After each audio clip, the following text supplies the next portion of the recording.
Hello everyone, welcome to LJS classes. Let us solve previous year bank mains question.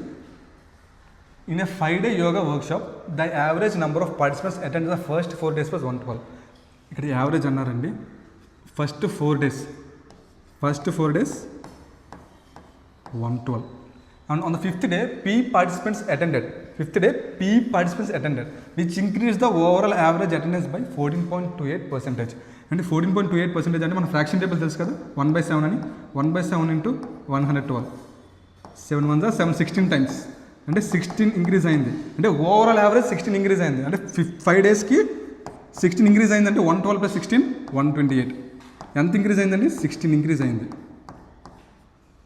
And ఇక్కడ చూడండి question, find the value of P + 107. P value కనుక్కోవాలి. P అంటే ఏంటి? 5th day participants. అంటే ఇక్కడ 5th day participants అంటే చూడండి ఒకసారి, 128 యావరేజ్ ఇక్కడ 5 daysకి.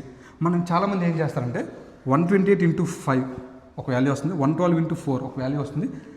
ఈ వాల్యూ నుంచి ఈ వాల్యూ మైనస్ చేస్తే మనకి 5th day పార్టిసిపెంట్స్ వస్తారు.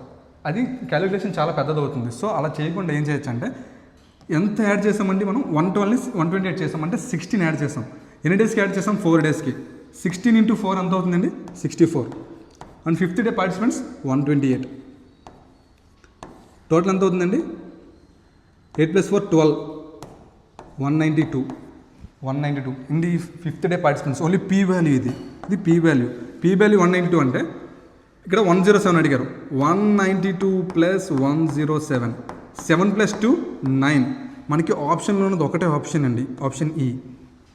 Thank you. Bank merit students కోసం ఒక అద్భుతమైన ఆఫర్ తీసుకొచ్చామండి. మీరు ప్రిలిమ్స్ ఒకసారి క్వాలిఫై అయ్యండి, మెయిన్స్కి స్ట్రగుల్ అవుతుంటే మన LTX క్లాసెస్లో flat 50% discount on test series with video explanation.